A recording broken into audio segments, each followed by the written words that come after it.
बिस्मिल्लाहिर्रहमानिर्रहीम। स्टूडेंट्स कैसे हैं आप? ठीक हैं। आज का हमारा लेक्चर नंबर 11 है पार्ट 1 की फ़िज़िक्स का, जिसमें हम टॉपिक्स जो कवर करेंगे उनके ये कंटेंट्स हैं बेटा। नंबर 1 हम पढ़ेंगे इलास्टिक और इन इलास्टिक कुलियन क्या है, इसमें डिफरेंस क्या है, कॉन्सेप्ट में फ़र्क क्या है दोनों का। और फिर पढ़ेंगे इलास्टिक कुलियन इन 1 डायमेंशन, जो कि लॉन्ग क्वेश्चन है। ये जो ब्लैक कलर का मैंने लिखा हुआ है ये आपका लेक्चर नंबर ए होगा, ठीक है, यानी कि लेक्चर नंबर 11 का पार्ट ए। इसके बाद पार्ट बी इसका अलग से होगा। उसमें हम 2 बॉल्स की जब वो आपस में कोलाइड कर लेते हैं इलास्टिकली, तो वेलोसिटीज़ में जो चेंज आता है उन वेलोसिटीज़ की मैग्नीट्यूड्स निकालनी होती हैं, तो उनकी हम करेंगे कैलकुलेशन।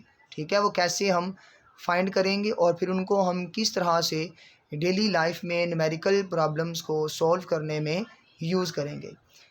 अब इसका पार्ट बी ये ग्रीन कलर का लेक्चर होगा। लेक्चर 11 का पार्ट सी वो ये ब्लू कलर का मैंने लिखा है, special cases of elastic collision in 1 dimension. इसमें हम क्या डिस्कस करेंगे बेटा? Special cases. ठीक है, अब हम सबसे पहले स्टार्ट करते हैं इलास्टिक कुलियन क्या है और इन इलास्टिक कुलियन क्या है। तो पहले हम देखते हैं बेटा इलास्टिक कुलियन को। ये ऐसी कुलियन है जिसमें जब एक बॉल ऊपर से मूव करता हुआ फ्री फॉल गिरता हुआ जब वो अर्थ की सरफेस से टकराता है यहाँ पे, तो टकराने के बाद वो वापस तकरीबन उसी इनिशियल हाइट तक रीबाउंड हो जाता है, पहुँच जाता है। इसका मतलब कि टकराने से इस ज़मीन के साथ टकराने से पहले उसकी जो वेलोसिटी थी उसी के हिसाब से उसकी क्या थी? Kinetic energy. इस बॉल का मैस क्या है? m। काइनेटिक एनर्जी का फार्मूला होता है ½ mv²।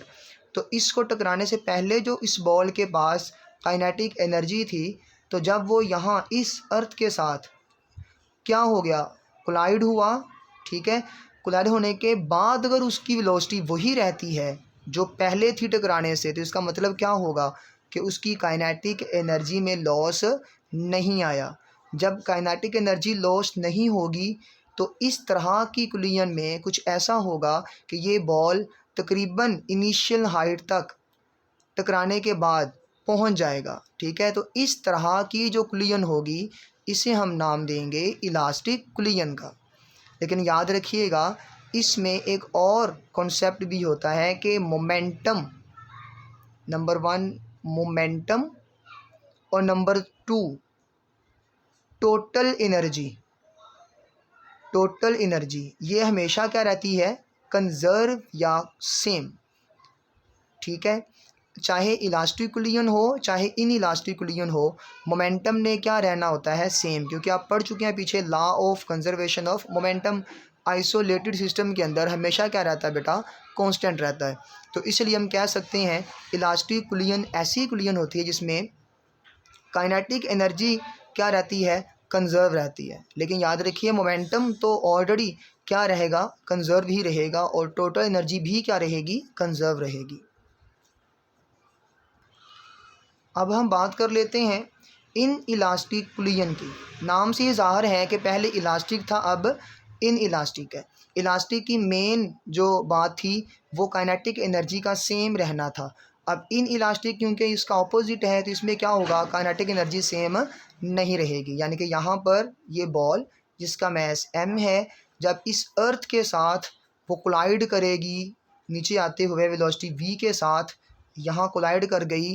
कोलाइड करने के बाद बच्चों ये वापस इनिशियल हाइट तक नहीं जा पाएगी। ठीक है, ये रबर बॉल हो सकती है और ये हार्ड बॉल हो सकती है। ठीक है, मार्बल फ्लोर से टकराएगा तो तब ऐसा होगा। बट यहाँ पे ये सैंडी फ्लोर हो सकता है, ये रफ़, ये जो फर्श है बड़ा रफ़ हो सकता है। ठीक है, या आप कह सकते हैं ये बॉल जो है ये हार्ड इंटरेक्टिंग बॉल नहीं है। ठीक है, हार्ड बॉल नहीं है, मार्बल फ्लोर नहीं है ये वाला।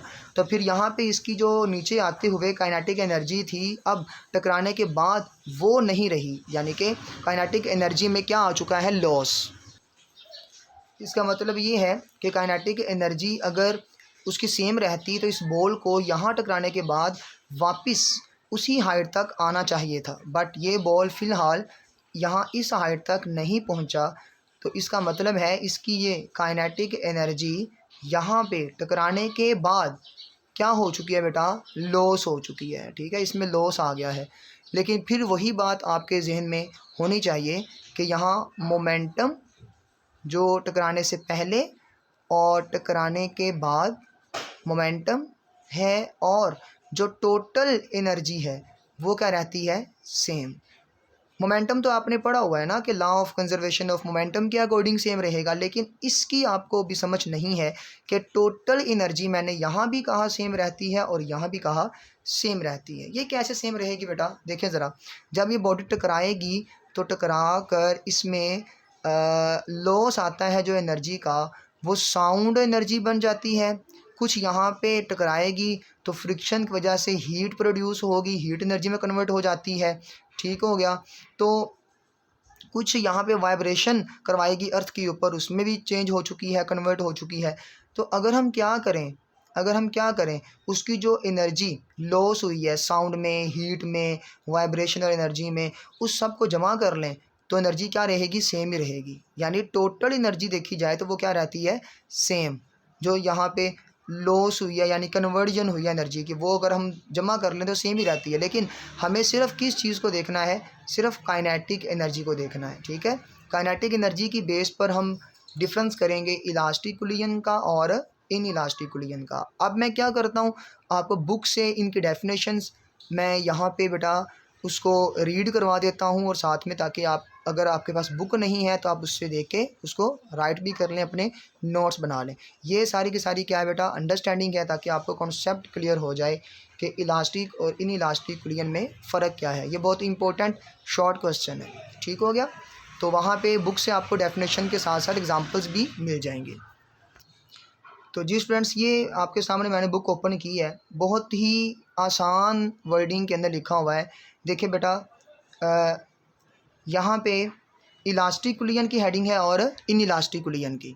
तो सबसे पहले आपने क्या देखना है, इलास्टिकुलियन। इसकी डेफिनेशन है, in the ideal case when no kinetic energy is lost. बेटा ये याद रखिएगा, ये आइडियल केस होता है, यानी कि ये रियल लाइफ में एग्जिस्ट नहीं करता, लेकिन फ़िज़िक्स में हम आइडियल केस लेकर उसको एग्जिस्ट करवा सकते हैं। ठीक है, कि ऐसा तो नहीं हो सकता ना कि चाहे हार्ड बॉल हो, मार्बल फ्लोर हो, वो बॉल कोलाइड करने के बाद इनिशियल हाइट तक वापस आ जाए, ऐसा तो नहीं होता ना।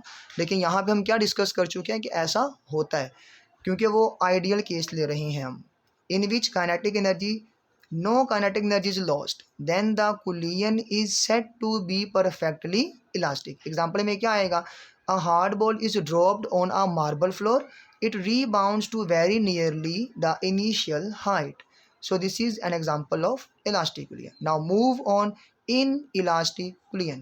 A Cullian in which the kinetic energy of the system is not conserved. जी स्टूडेंट्स, काइनेटिक एनर्जी इसमें क्या है, कंजर्व नहीं है, तो इसे हम क्या कहेंगे, इन इलास्टिक-Cullian। डेफिनेशन मैंने वहाँ राइट नहीं की, आपका जो है वो टाइम मैंने सेव किया है, तो यहाँ से आप देख के बेटा इसको समझ सकते हैं।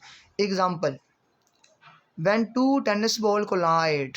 जी स्टूडेंट्स, टू टेनिस बॉल क्या करेंगे, कोलाइड करेंगे, then after collision they will rebound with velocities less than the velocities before the impact. Impact क्या होता है बेटा, जब वो आपस में टकरा गए, टकराने से पहले जो उनके पास वेलोसिटीज़ थी, टकराने के बाद उनकी वेलोसिटी उससे क्या हो जाएगी, कम हो जाएगी ना, लेस होगी। तो हम कहेंगे ये क्या है, इनइलास्टिकुलियन। यहाँ पे इम्पोर्टेंट नोट लिखा हुआ है जो मैंने आपको अभी पेज के ऊपर समझा दिया है already. It is to be noted that momentum and total energy are conserved in all types of the collision. चाहे वो कुलियन इलास्टिक हो, चाहे वो इन इलास्टिक हो, दोनों में जो टोटल एनर्जी है इसका फैक्टर और टोटल जो उसका बेटा मोमेंटम होगा ये सेम रहता है। However the kinetic energy is conserved only in elastic collisions. जी बेटा, काइनेटिक एनर्जी कहाँ कंजर्व रहेगी, सिर्फ और सिर्फ इलास्टिक कुलियन के अंदर। ठीक है, तो ये बेटा शॉर्ट क्वेश्चन था, आपको डेफिनेशन के साथ साथ एग्जांपल्स भी मिल चुकी हैं। तो अब हम लॉन्ग क्वेश्चन की तरफ चलते हैं, elastic collision in one dimension. यानी यहाँ पे अब हमने टू बॉल्स कंसीडर करने हैं जो मूव कर रहे हैं स्टूडेंट्स विदाउट रोटेशन, एक सेम डायरेक्शन के अंदर, और टकराने से पहले उनकी वेलोसिटीज़ हैं v1 और v2। जब वो आपस में कोलाइड कर जाएंगे तो कुलियन करने के बाद उनकी वेलोसिटीज़ m1 बॉल की क्या हो जाएगी v1 प्राइम, और m2 बॉल की क्या हो जाएगी v2 प्राइम। अब इस लॉन्ग क्वेश्चन के अंदर हमने ऐसे सिनेरियो को, इस तरह के केस को डिस्कस करना है जिसमें टू बॉल्स क्या कर रही हैं, मूव कर रही हैं। मूव करते करते एक बॉल दूसरे बॉल से टकरा जाएगी, और जैसे मैंने अभी कहा कि टकराने के बाद उनकी वेलोसिटीज़ में क्या आ जाएगा, चेंज आ जाएगा। ठीक है, अब चेंज जब आएगा तो एक वेलोसिटी जो चेंज हुई है m1 की वो v1 प्राइम हो गई है, और m2 की जो चेंज हुई है वो v2 प्राइम हो चुकी है। अब इसी लेक्चर के अंदर हमने उन दोनों वेलोसिटीज़ की मैग्नीट्यूड्स को फाइंड करना है। ठीक है, लेकिन बहुत लेंथी हो जाएगा, वो नेक्स्ट लेक्चर का हिस्सा बनेगा, कैलकुलेशन ऑफ अननोन वेलोसिटीज़। लेकिन इस लेक्चर के अंदर हम क्या करेंगे, सिर्फ और सिर्फ रिलेटिव वेलोसिटीज़ निकालेंगे, टकराने से पहले दोनों बॉल्स की रिलेटिव वेलोसिटी और टकराने के बाद दोनों बॉल्स की रिलेटिव वेलोसिटीज़ किस तरह से आपस में बराबर होती हैं। आपस में बराबर क्यों होंगी रिलेटिव वेलोसिटीज़ बेटा, वो इसलिए बराबर होंगी क्योंकि यहाँ पे क्या होगा, इलास्टिक कुलियन है ना। तो इलास्टिक कुलियन ऐसी कुलियन है जिसमें काइनेटिक एनर्जी क्या रहनी चाहिए, कांस्टेंट या कंजर्व आफ्टर कुलियन। तो आफ्टर कुलियन जो रिलेटिव वेलोसिटी होगी वो बिफोर कुलियन रिलेटिव वेलोसिटीज़ के क्या होगी, आपस में इक्वल होगी, बराबर होगी। तो इसको हमने क्या करना है, यहाँ पे प्रूव करना है। तो लॉन्ग क्वेश्चन किस तरह से आ सकता है, डिटेल एक्सप्लेन करें जी। Elastic collision in one dimension to find out the relative velocities of two balls. तो ये सिर्फ रिलेटिव वेलोसिटीज़ तक आपने फाइंड करना होगा, ये अलग से एक लॉन्ग क्वेश्चन है। अगर आपसे पूछा जाए कि कैलकुलेट भी करें अननोन वेलोसिटीज़ को, उनकी मैग्नीट्यूड्स को, तो फिर आप जो लेक्चर नंबर इसका 11 का पार्ट बी होगा उसमें सारा वो साथ में स्टडी करेंगे। ठीक है,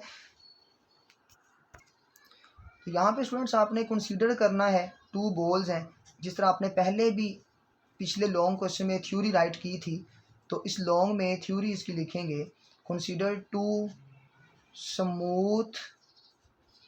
स्मूथ हैं, और दूसरी कंडीशन क्या है, नॉन रोटेटिंग बॉल्स हैं, नॉन रोटेटिंग बॉल्स। उनके मैसेज भी यहाँ राइट करेंगे, of message m1 and m2 जो मूव कर रहे हैं, मूविंग इनिशियली विद वेलोसिटीज़, कौन सी वेलोसिटी बेटा, उनकी v1 एंड v2। यहाँ पे आपने सिर्फ क्या यूज़ करनी है, मैग्नीट्यूड्स, या इनके ऊपर एरोज लगाने की हमें कोई ज़रूरत नहीं है, यहाँ सिर्फ हम उनकी मैग्नीट्यूड्स की बात कर रहे हैं ना, v1 and v2 respectively. Okay जी, ये एक तरतीब के साथ वेलोसिटीज़ को हमने राइट कर लिया। फिर क्या होगा, और ये सेम डायरेक्शन के अंदर है। ओके, दे कोलाइड, वो कोलाइड भी करेंगे ना, या मेंशन कर दें, दे कोलाइड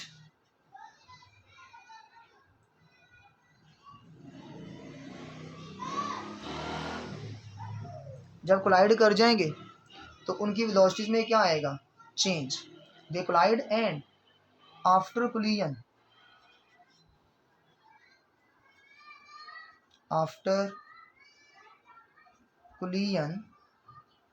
देयर वेलोसिटीज, उनकी वेलोसिटी में बेटा चेंज आएगा, मैसेज तो सेम है, and after collision their velocities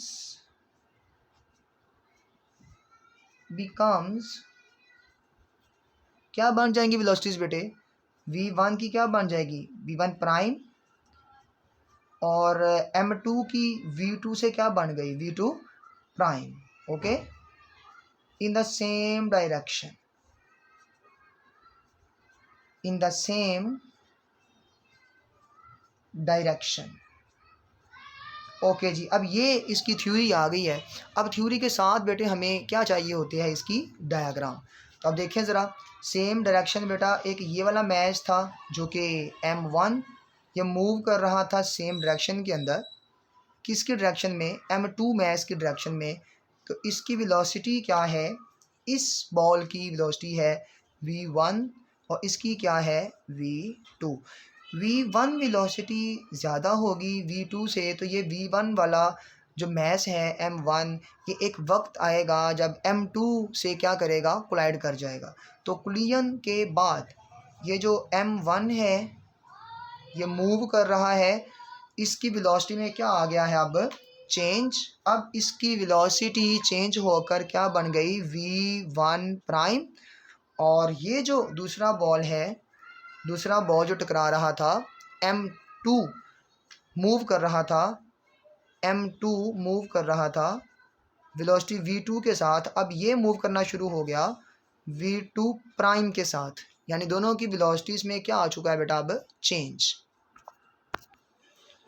तो जब टकरा गए आपस में, कोलाइड कर गए, तो मुझे पता है कि यहाँ पे 2 लॉज अप्लाई हो रहे हैं। एक तो law of conservation of momentum है, ये तो होगा ही अप्लाई, क्योंकि जब कोलिजन होती है तो मोमेंटम हमेशा क्या रहता है, conserve. Law of conservation of momentum, momentum के कंजर्वेशन के लॉ के अकॉर्डिंग यहाँ पे इन दोनों का मोमेंटम टकराने से पहले और टकराने के बाद क्या रहेगा, सेम। और ये आप पढ़ चुके हैं पहले भी लेक्चर में, m1 v1 पहले बॉल का, m2 v2 दूसरे बॉल का, ये दोनों का बिफोर कोलिजन बराबर होगा m1 v1 prime plus m2 v2 prime. ये है दोनों बॉल्स का टकराने के बाद। ये क्या हमने अप्लाई कर दिया, कंजर्वेशन ऑफ मोमेंटम। अब इस चीज़ को हम क्या नाम दे देते हैं कि ये वाली है जी इक्वेशन नंबर 1। लेकिन इसको इक्वेशन नंबर 1 कहने से पहले हम थोड़ी सी यहाँ पे अरेंजमेंट कर लेते हैं ताकि आसानी हो जाए। यहाँ आप लोग ये देखें ना, v1 है और ये भी v1 है, इधर v2 है, इधर भी क्या है, v2। आप क्या कर लें, आप v1 वालों को लेफ़्ट हैंड साइड पे इकट्ठा कर लें और v2 वालों को राइट हैंड साइड पर इकट्ठा कर लें। यानी कि m1 v1 वैसे ही था, इसको इस तरफ ले आए तो माइनस m1 v1 प्राइम हो जाएगा ना। इक्वल के जब दूसरी तरफ चीज़ आती है वो क्या हो जाती है, माइनस। अगर प्लस किया तो माइनस के तो प्लस की हो जाती है। अब फिर क्या होगा, ये वाला आप उधर उठा के ले जाएं तो ये पहले लिखा होगा m2 v2 प्राइम माइनस, ये उधर जाके क्या हो गया, माइनस m2 v2। अब यहाँ पे क्या हो सकता है, m1, क्योंकि देखें मैंने इकट्ठा कर लिया ना m1 वालों को एक तरफ, m2 वालों को एक तरफ, तो m1 यहाँ से क्या आ सकता है बेटे, कॉमन, m1 कॉमन आ गया। बाकी क्या बचा, v1 माइनस v1 प्राइम। इधर से m2 क्या आ जाएगा, कॉमन। बाकी क्या बचा, v2 प्राइम माइनस v2। ये बेटा आपके सामने जो इक्वेशन बन चुकी है, इसे हम एक इक्वेशन का नाम देते हैं।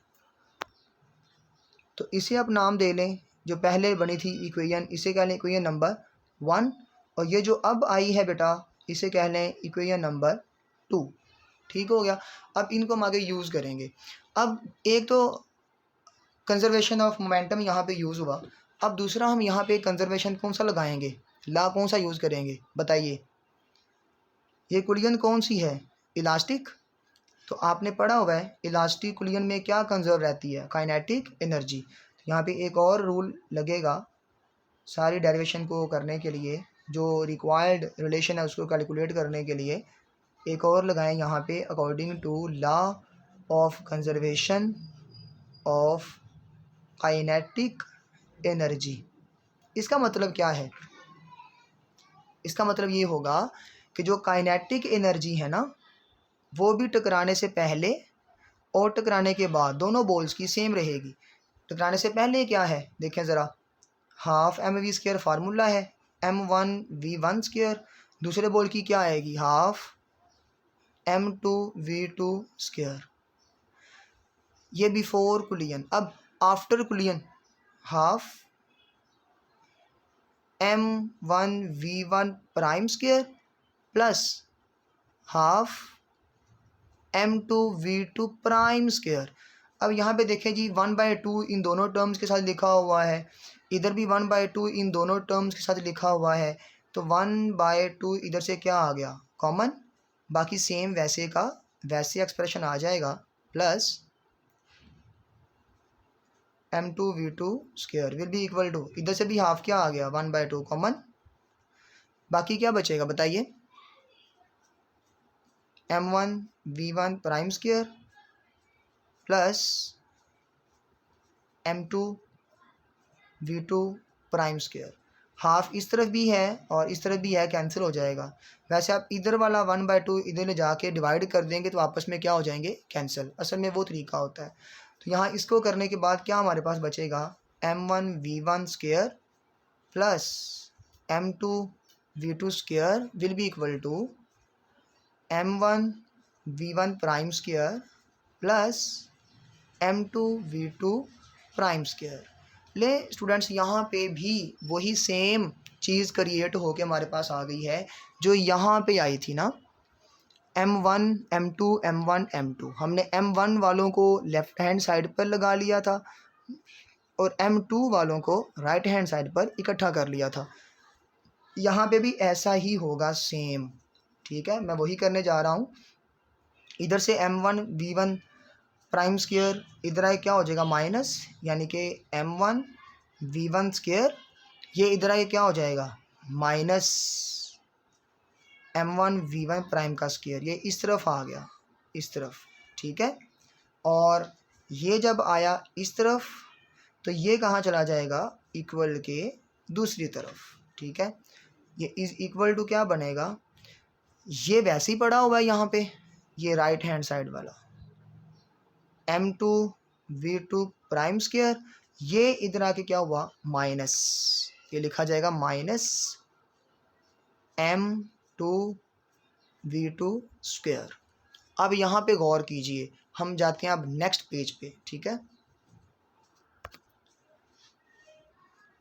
तो अब गौर से देखिएगा, ये जो आपके पास बेटा एक्सप्रेशन था m1v1 square minus m1v1 prime square, यहाँ से m1 क्या आ जाएगा, कॉमन, यहाँ से m1v1 स्क्वायर, मैं एक बार दोबारा इसको लिख लूँ, minus m1v1 prime square is equal to, दोबारा से लिख लें उसको, m2v2 prime square minus m2v2 square. अब यहाँ से हम क्या कर लेंगे, ये मैं दोबारा से लिख रहा ताकि आपको ज़रा आसानी से ये नज़र आ जाए।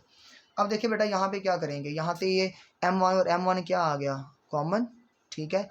बाकी क्या बचा यहाँ से दरमियान में, v1 square minus v1 prime square, इधर से क्या कॉमन आ गया, m2, बाकी क्या बचा, v2 prime square minus v2 square. लें स्टूडेंट्स, ये आपके पास एक एक्सप्रेशन आ चुका। अब यहाँ पे आपने एक मैथमेटिकल फार्मूला अप्लाई करना है। अब वो अप्लाई कैसे करना है, बहुत ही आसान है, आपने पढ़ा होगा a square minus B square, ठीक है। यहाँ उसको मैं थोड़ा सा बता दूँ आपको, आपने पढ़ा था बेटा a square minus B square, ये किसके बराबर होता है, a plus B multiply by a minus B, ठीक है, a plus B multiply by a minus B. तो यहाँ पे अगर ये a फ़र्ज़ कर लें और इसको b ले लें आप, तो क्या बनेगा, देखिए ज़रा, m1 बाहर वैसे का वैसे, ठीक है, तो a square minus B square है ना, तो क्या आएगा, a plus B into a minus B. अब देखें ना, स्क्वायर तो नहीं ना आएंगे, क्योंकि देखें यहाँ पे a और b का स्क्वायर नहीं है, a प्लस बी यानी v1 प्लस v1 प्राइम और into v1 minus v1 prime, ये a प्लस बी और a माइनस बी आ गया। इज़ इक्वल टू, यहाँ भी सेम ही करें आप, m2 वैसे का वैसे, ठीक हो गया, ये वाला यहाँ, और इधर क्या आएगा, a, ये वाला a, ये वाला b, तो a plus B v2 prime square के बगैर a प्लस ये b v2 into a minus B, a क्या है v2 prime minus v2, a plus B into a square के बगैर a माइनस ये b v2 आ गया। ये बेटा आपने क्या कर लिया, इसको मैथमेटिकल फार्मूला से ओपन कर लिया। अब क्या होगा, अब हम इसे सॉल्व करेंगे, ठीक है। सॉल्व करना बड़ा आसान है। यहाँ पे आपने क्या कहा था, ये इक्वेशन नंबर 2 आपने साथ साथ ज़ाहिर बात है लेक्चर को नोट भी किया होगा, तो आपने देखा बेटा इस इक्वेशन नंबर 2 और इसे आप कह लें इक्वेशन नंबर 3, इस 3 और 2 वाली इक्वेशन को आपने डिवाइड कर देना है। और डिवाइड कैसे करते होते हैं, जब भी 2 इक्वेशंस को आप डिवाइड करेंगे बेटा, तो आपने क्या करना है, लेफ़्ट हैंड साइड को लेफ़्ट हैंड साइड से डिवाइड करना होता है और राइट हैंड साइड को राइट हैंड साइड से डिवाइड करना होता है। यहाँ मेंशन कर लें, डिवाइडिंग इक्वेशन नंबर 2 एंड 3। तो यहाँ पे लिखा हमने डिवाइडिंग इक्वेशन नंबर 3/2, ठीक है। 3 को आपने ऊपर रखना है और 2 को आपने नीचे, या लिखा क्या हुआ है 2 एंड 3 को डिवाइड करना है, तो ये वाली इक्वेशन को आप ऊपर रख लें और दूसरी वाली को, इसको ऊपर इसको नीचे। ये अगर आप इसको ऊपर रख लें इसको नीचे रख लें तब भी कोई फ़र्क नहीं पड़ेगा, ठीक है। अपने एंड पे उससे क्या करना होता है, रेसिप्रोकल ले लेंगे दोनों तरफ, तो बात फिर सेम ही रह जाएगी, कोई इशू नहीं है। तो इसकी 3 वाली की लेफ़्ट हैंड साइड को हम पहले लिख लेते हैं, m1 v1 plus v1 prime into v1 minus v1 prime, left hand side divide कर दो इसको सेकंड इक्वेशन की लेफ्ट हैंड साइड से। सेकंड इक्वेशन ये, इसकी लेफ्ट हैंड साइड ये, मैं यहाँ पे ही आपके सामने इसको शो करवा के राइट करता हूँ बेटे, देखें ज़रा। इसकी लेफ्ट हैंड साइड है m1 into v1 minus v1 prime is equal to, वैसे ही है फार्मूले का। अब इसकी लेफ्ट हैंड साइड लिखें पहले ऊपर,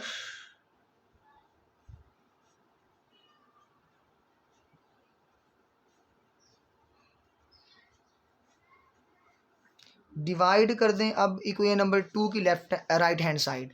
देखिए right hand side of equation number 2 क्या है, m2 into v2 prime minus v2। लें स्टूडेंट्स ये आ चुका। अब हम क्या करेंगे, इसे सॉल्व करते हैं, जो चीज़ कट होती है उसे काट दें।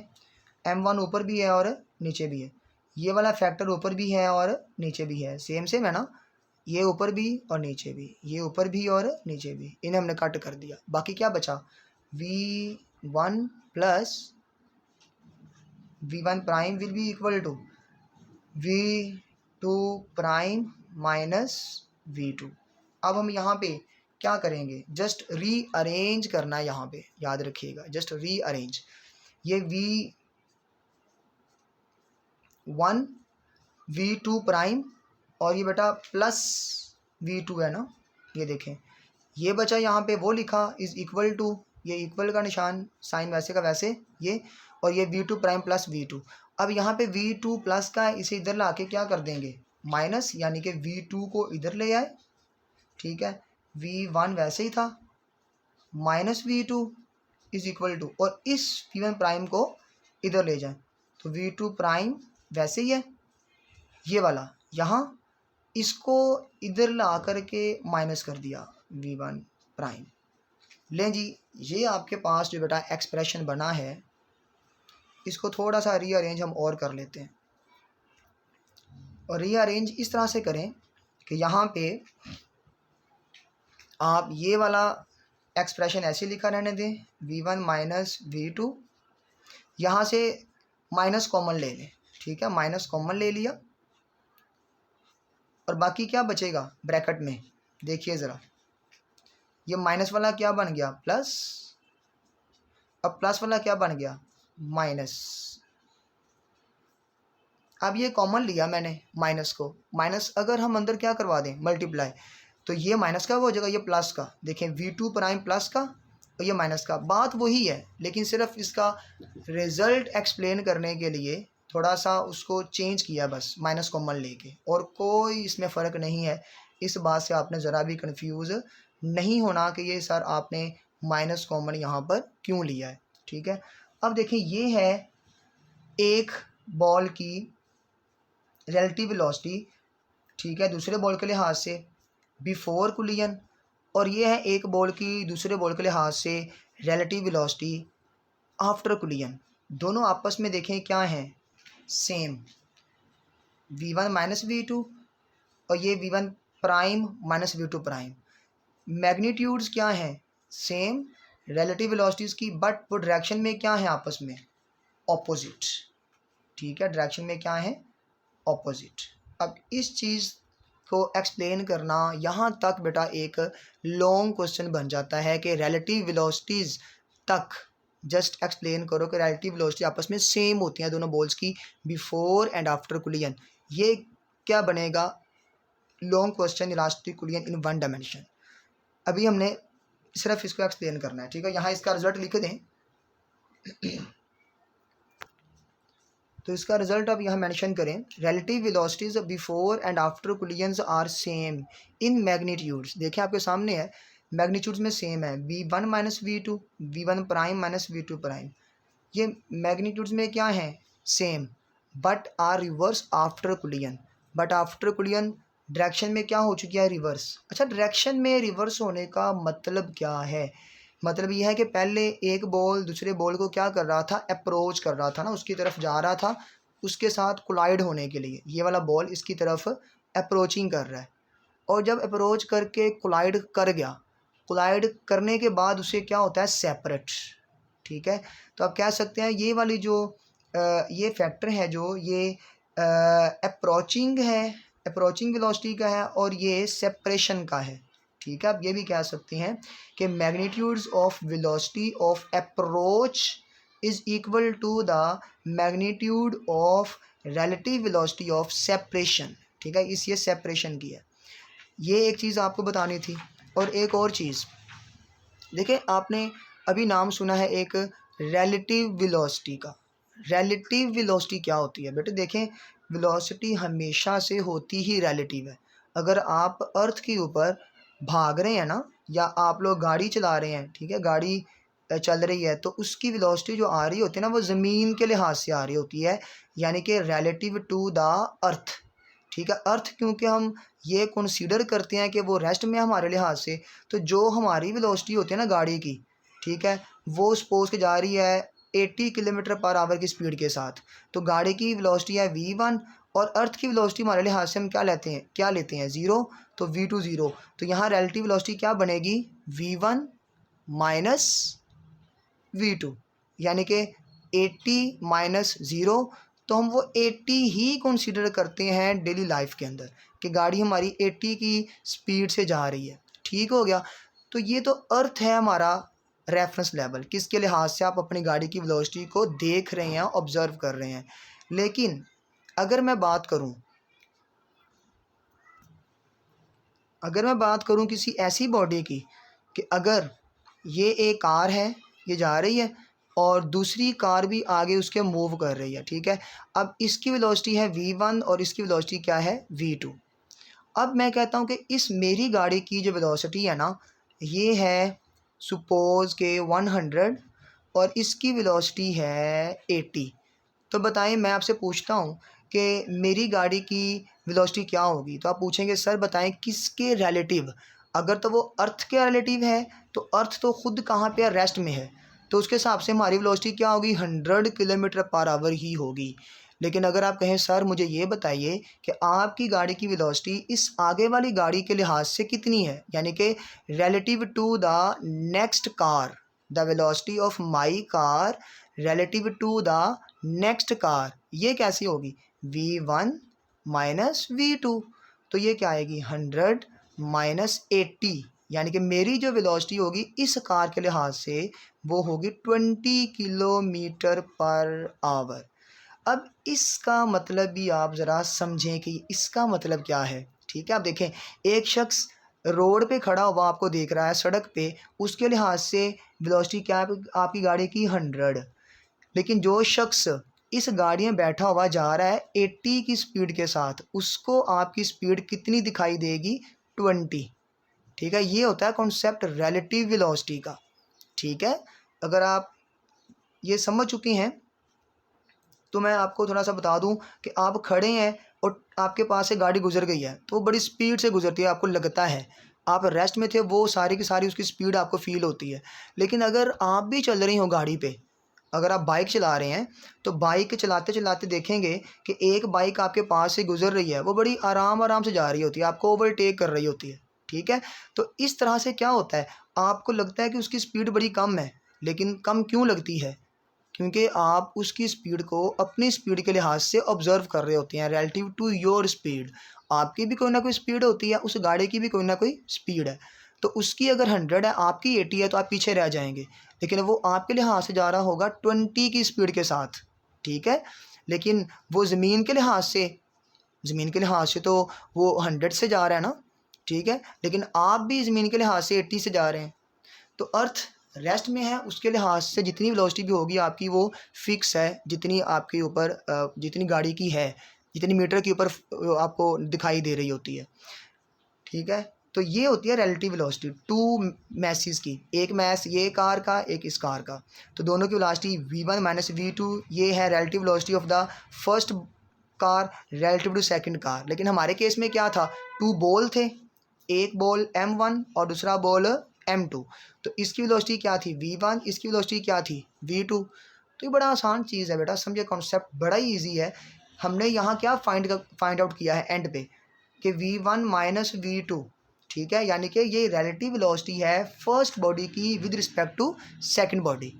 ठीक है, ये इसका मतलब है रिलेटिव वेलोसिटी का, ये मतलब होता है is equal to minus v1 prime minus v2 prime. तो ये भी क्या है, relative velocity of first ball की सेकंड बॉल के लिहाज से, बट प्राइम के साथ है, तो ये क्या है, आफ्टर द कुलियन। ये क्या हो गया, आफ्टर कुलियन। और नेगेटिव साइन क्या बता रहा है कि ये आपस में ऑपोजिट हो गए हैं। पहले ये इसको अप्रोच कर रही थी बॉडी, अब टकराने के बाद एक दफ़ा टकरा के उससे क्या होती है, सेपरेट। तो पहले अप्रोचिंग की रिलेटिव वेलोसिटी है, और ये वाली बाद में कौन सी है, सेपरेशन की रिलेटिव वेलोसिटी है। तो उम्मीद है कि आपको रिलेटिव वेलोसिटी का कॉन्सेप्ट समझ आ गया होगा। ठीक है, तो आप इसकी एक और भी एग्जांपल ले सकते हैं ज़्यादा इंटरेस्टिंग करने के लिए। आप ट्रेन में जा रहे हैं, ठीक है, और काफ़ी ज़्यादा आपकी स्पीड है ट्रेन की, और आप विंडो वाली साइड पे बैठे हुए हैं। ठीक है, और एक और ट्रेन आगे से आ गई, और आगे से एक और ट्रेन आ रही है साथ वाली ट्रैक के ऊपर, तो आपको लगेगा कि वो बड़ी ज़्यादा स्पीड के साथ गुजर गई है। ठीक है, आपको क्यों लगेगा, क्योंकि आप देख रहे हैं रिलेटिव वेलोसिटी। आप रोड को देखेंगे, ज़मीन को देखेंगे, तो आपकी ट्रेन की वेलोसिटी है 100, लेकिन अगर आप उस साथ जो ट्रेन गुजर रही है 100 से, आप उसको देखते हैं अगर, तो उसकी स्पीड भी कितनी है, 100 है ना। तो आपको जो फील होगी रिलेटिव वेलोसिटी वो होगी 200। कितनी होगी, 200, क्योंकि ऑपोजिट जब आ रही होती हैं चीज़ें, दो बॉडीज़, तो उनकी वेलोसिटीज़ रिलेटिव ऐड अप होती हैं, v1 प्लस v2 हो के आपको फील होगी। तो 100 आपकी गाड़ी की, 100 उसकी गाड़ी की, तो आपको लगेगी 200 स्पीड, और फ़ौरन से वो क्रॉस करके गुजर जाएगी। जबकि जो शख्स बाहर खड़ा हुआ है उसके लिए आपकी गाड़ी थोड़ी देर बाद गुजरेगी ना, क्योंकि उसके लिए आपकी गाड़ी की स्पीड कितनी है, 100 है, 200 नहीं है। और अगर सेम डायरेक्शन में 2 बॉडीज़ मूव कर रही होती हैं ना, सेम डायरेक्शन के अंदर, तो फिर उनकी रिलेटिव वेलोसिटीज़ को हम सब्ट्रैक्ट करके फाइंड आउट करते हैं। लेकिन अगर वो ऑपोजिट डायरेक्शन में आ रही हों, तो फिर हम रिलेटिव वेलोसिटीज़ को सब्ट्रैक्ट करने के बजाय हम ऐड करके निकालते हैं। तो उम्मीद है आपको रिलेटिव वेलोसिटी का कॉन्सेप्ट अच्छे समझ आ गया होगा, और ये भी आज आपको क्लियर हो गया होगा कि वेलोसिटी कभी भी बेटा एब्सोल्यूट नहीं होती। आप किसी ना किसी पॉइंट, किसी ना किसी प्लेस, जगह, रोड या किसी भी चीज़ के रिलेटिव ही वेलोसिटी को स्टडी कर रहे होते हैं। ओके जी, तो आज के लेक्चर में बेटा आपने क्या समझा है, elastic collision in one dimension, लेकिन कहाँ तक सीखा है, सिर्फ़ और सिर्फ उनकी रिलेटिव वेलोसिटीज़ इक्वल होने के कॉन्सेप्ट तक, और उसके इस रिज़ल्ट को आपने मेंशन कर देना है, तो आपका लॉन्ग क्वेश्चन कंप्लीट हो जाएगा। अगर आपको लॉन्ग आता है कि कैलकुलेशन भी करें अननोन वेलोसिटीज़ की आफ्टर कुलियन, तो फिर उसके लिए आप मेरा नेक्स्ट इसी लेक्चर 11 का पार्ट बी भी लाजमी देखेंगे। उसमें हम कैलकुलेट करेंगे V1 प्राइम का फार्मूला क्या है और V2 प्राइम का फार्मूला क्या है। आज के लेक्चर के लिए अल्लाह हाफिज़।